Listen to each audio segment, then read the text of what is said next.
लो, जैसे for example कोई आदमी सर्कल में घूम रहा है, अभी मौजूदा स्थिति में वो यहाँ है और पहले वो यहाँ था, तो आदमी अंदाजा लगा लेगा भाई ये सर्कल में वापस सर्कल पूरा कर लेगा। कोई आदमी सीधा आ रहा था इधर से और अब उसका मुंह इधर है तो पता लग जाएगा भाई ये वहां पहुंचेगा।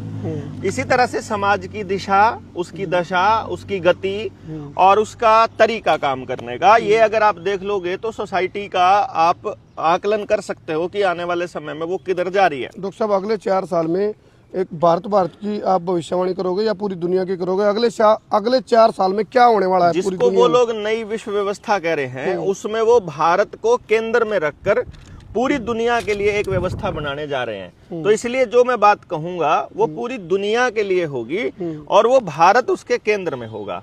उसका कारण ये है कि जब पूरी दुनिया को कंट्रोल करना, ये किसी को भी कंट्रोल करना हो, किसी को भी, जैसे 2 बिल्लियों की रोटी अगर खानी थी तो उनके झगड़े का फायदा उठाया बंदर ने, मतलब थोड़ी उसकी ऐसा करके वो ले गया, फूट डालो राज करो। इसी तरीके से जब हमें किसी को कंट्रोल करना होगा तो पहले हमारी व्यवस्था में अव्यवस्था लानी पड़ेगी। तो अब इस एप्स्टीन फाइल से भारत के लोगों का और पूरी दुनिया के देशों के लोगों का मिजाज चेक किया जा रहा है कि अपने नेता के आदमखोर सिद्ध होने के बाद, पेडोफाइल सिद्ध होने के बाद, सारे गंदे कामों का सबूत आने के बाद देश के लोग अपनी अपने झगड़े में ही उलझे रहते हैं या वाकई देश के बारे में सोचना चालू करते हैं। उसके हिसाब से वो अगला प्लान करेंगे।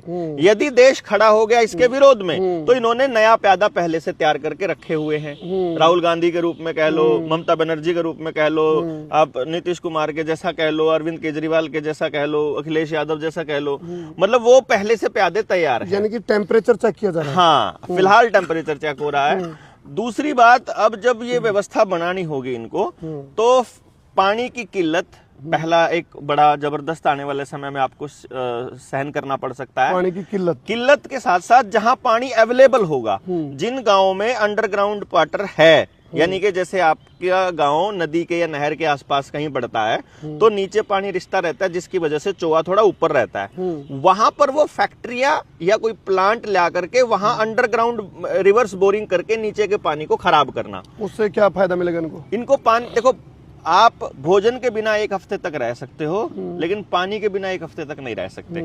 यानी कि हवा के बाद अगर सबसे ज्यादा जरूरी कोई चीज इंसान को जीने के लिए चाहिए तो वो पानी चाहिए। आपने दूषित पानी पिया तो आप बीमार पड़ोगे, तो आप मर जाओगे, तो आपके संसाधन फिर भी इनके हो जाएंगे।